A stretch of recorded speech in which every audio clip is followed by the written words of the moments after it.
Hey all, it's David Ducker coming back at you, and today I'm going to be talking about the political web.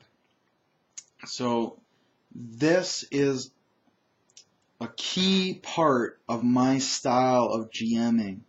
So I call myself a full sandbox style as opposed to an empty sandbox style where there's nothing to do and nowhere to go, but you have the freedom to engage in all of those options that don't exist. Mine's the opposite.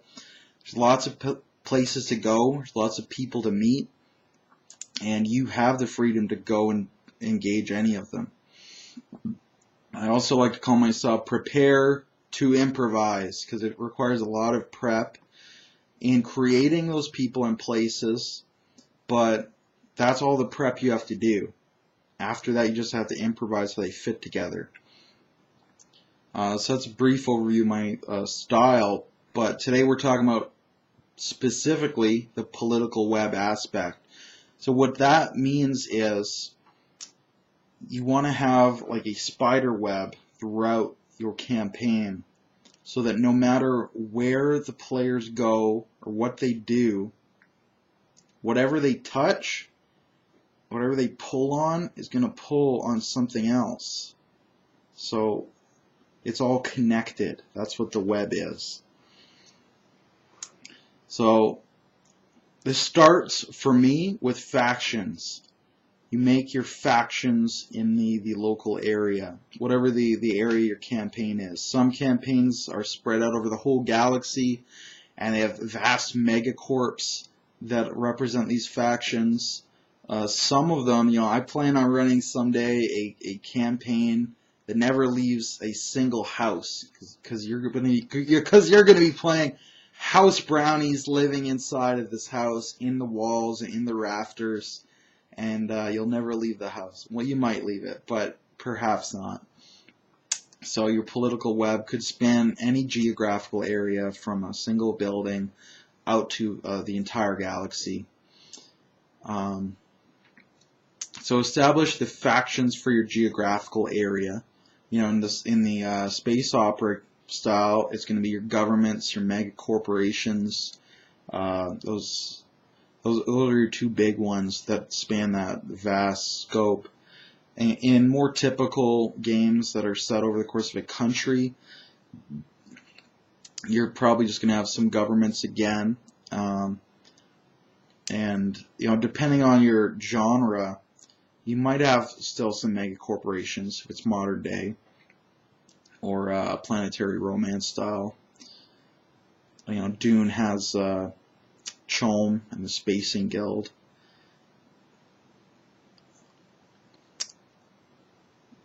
But it might just be something like religions or gangs, which some people call thieves guilds, but it's just a vicious street gang, which I think is the best way to portray a thieves guild. I usually call them thieves gangs. And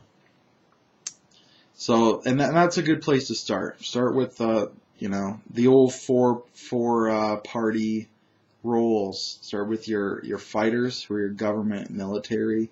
Start with your priests, and then thieves, who are going to have their gangs. There might be other roles you can find for them as well, merchants perhaps, and add in your wizards. You're going to have wizards cabal or tower. So whatever it is, establish your factions, and I'll go through an example with this. Let's use Legends of the Seven Sands. There were a lot of factions in that, but we'll go through some of the key ones. In that setting, we start with the government, so that's the royal house and the pharaoh. The temple of Ra and Ma'at and Horus Ra was very important. The Tower of Imhotep, which was the local wizards cabal, and then the Xenos Blades, who were the Assassins Guild, Arabian-style assassins. So we got the four factions. Now, you're already starting to build your web there. You've got your elements. So it's a good idea to connect them. So decide who is allied with who and who's enemy against whom. So in this case, the most obvious is the royal house and the Xeno's blades, the government versus the thieves guild, or natural enemies. Then pull in the Tower of Imhotep and the Temple of Ra. So they also have some conflict between each other. There's usually a good conflict you can get out of divine versus arcane casting, different magical styles and schools. So they don't like each other either. Now the royal house is propped up by the temple, so they're allies as well. And this perhaps means that the Xeno's blades and the Tower of Imhotep should ally. So now you've got a nice web. You know, it's only got 4 points, but it's got lots of crisscross. So basically on one side you've got the tower and the Xeno's blades, and on the other side you basically got the royal house and the Temple of Ra, which is great. You got two sides for the party to pick between. They're going to be polarized against each other. And, you've even got the angle. One is superior, so they're the top dog, that's the royal house, and one is inferior, they're the underdog, the valiant rebels, or perhaps just dirty rebels. So there's the thieves and the wizards. So you've got lots of options now for the party when you throw them in to pick who they're teaming up with. My party ended up first off the bat team up with the Tower of Imhotep, but then they later made very good alliance with the royal house, and then eventually with the temple, and they pulled the tower over to side with the temple and the royal house, leaving the Xeno's blades all alone. So that was great storyline. They took a lot of time and effort to do that, but they did it. And once the Xeno's blades were alone, they became very desperate, and they opened themselves up to, elements that they wouldn't have otherwise. They had to side up with the foreign powers like the Crusaders of Thor. They had to team up with some suspicious characters like the cultists of Hydra, who of course turned out to be the Hydra from the Cthulhu mythos, along with Father Dagon. She was Mother Hydra, and they were a horrible Qliphoth cult of abominations. But the Xeno's blades had no choice. They had nowhere else to turn to.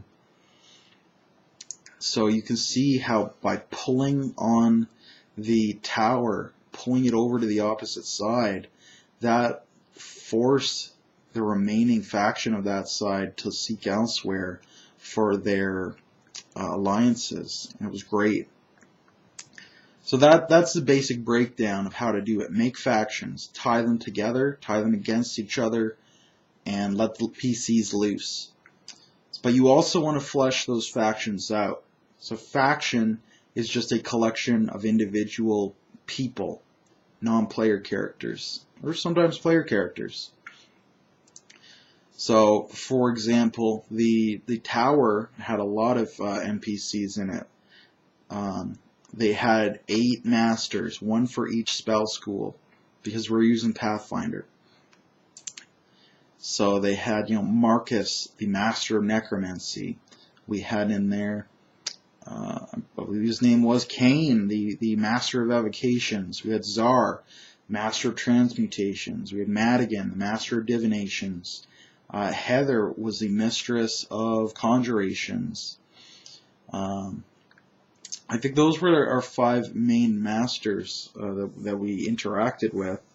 A good GM would also, of course, prepare the others.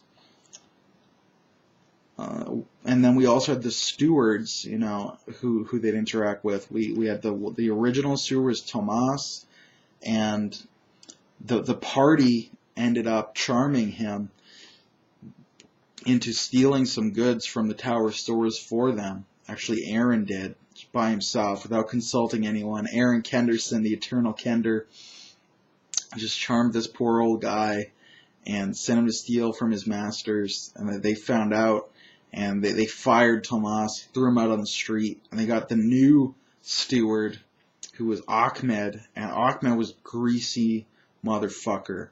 He made their lives just a living hell, just being ignorant to them, rude, just constantly scheming against them. But still, when you're setting out as a GM, that's what you want to do. Make the leadership and make the people that the PCs will actually interact with. Sometimes they'll be the same. Sometimes the PCs will be interacting with the leaders, but not always. And then give the leaders lieutenants in case they die, because PCs will kill people, and there's no plot armor in a sandbox style game, at least not in my games. Unless it's a built-in mechanic like fate points, then you have a kind of plot armor, but it's built in, so it's okay. I'm trying to think of if we did anything with lieutenants. Kane had a lieutenant. I'm trying to remember her name. She's a sweet little girl. You know, the old Gambit with the sweet innocent girl who couldn't control her crazy pyro kinetic powers, a fire starter. I know she's a member of the Rossi family. I want to say her name was Habiba. So Kane had Habiba Rossi. If anything happened to Kane, she'd take his place. Marcus had Drusus, who was a vampiric eldritch knight. So if anything had happened to Marcus, Drusus would have taken his place. Actually, Madigan, his lieutenant, so to speak, was one of the player characters. It was Quentin Larimore, Josh Powers Pullman, his character.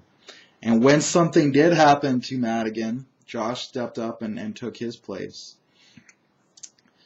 So always have those lieutenants there. This gives you somewhere to go if the main leaders die. It also gives you the opportunity to have schemes.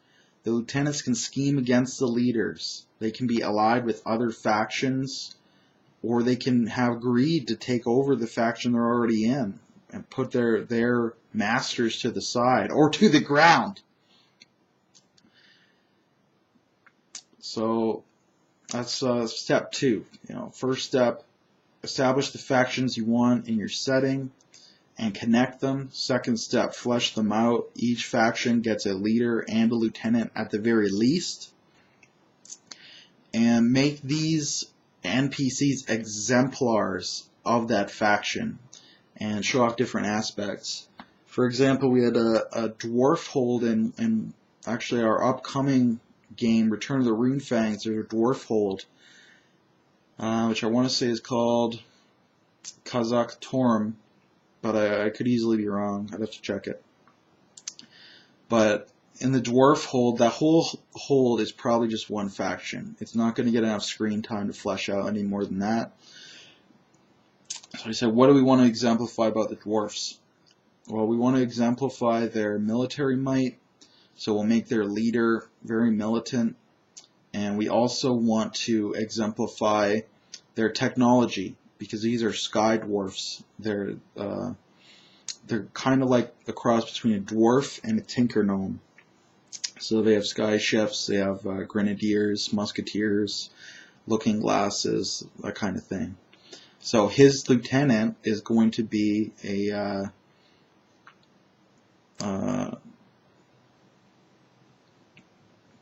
alchemist, an alchemist specializing in black powder, or smoke powder, as they may call it. So now we can show off the 2 elements we want to get across, one per each NPC. They exemplify the faction. So just by talking to these people, they'll understand the faction as a whole better. And also, you know, perhaps the alchemist scheming against the king, or Maybe the king's scheming against the alchemist. Maybe the alchemist is very popular. The king doesn't like alchemy, and he's trying to put him down, perhaps. But that's the dwarf hold faction. So we zoom out in the web, though, and we see the dwarf hold is connected to the Count of Wissenland and the Royal House of Wissenland. He's also, and that's a bond of friendship, but he's also connected to the Orcs of the Black Mountains. That's a bond of hatred. But it still forms a net in the political web. You can zoom out even more and see, okay, the dwarfs connected to the Count. Who's the Count connected to? The dwarfs connected to the Orcs. Who are the Orcs connected to? And you end up with this great web. And all you got to do is release the PCs into the web. No matter where they go, they're going to bump into some strand. They're going to set off a chain reaction. It'll be great storyline, great fun. And as a GM, all you've had to do, make the people, make the factions, make the places, and that's it. The plots write themselves. So you don't have to script out all these long railroads. You just have to put toys in the sandbox, let the PCs play with them. And just make sure those toys are fleshed out, each NPC to the depth that you can make small talk, and each faction could have a little history, and you're pretty much good to go. So I think that's all I have to say about the political web aspect of my style of game mastering. If you have any thoughts, mark them in the comments below. And don't forget to hit like if you liked the video, or dislike if you think I'm full of it. And subscribe if you think that you will want to hit like or dislike again in the future. So I'm going to sign out now, and everybody have a good day in YouTube land.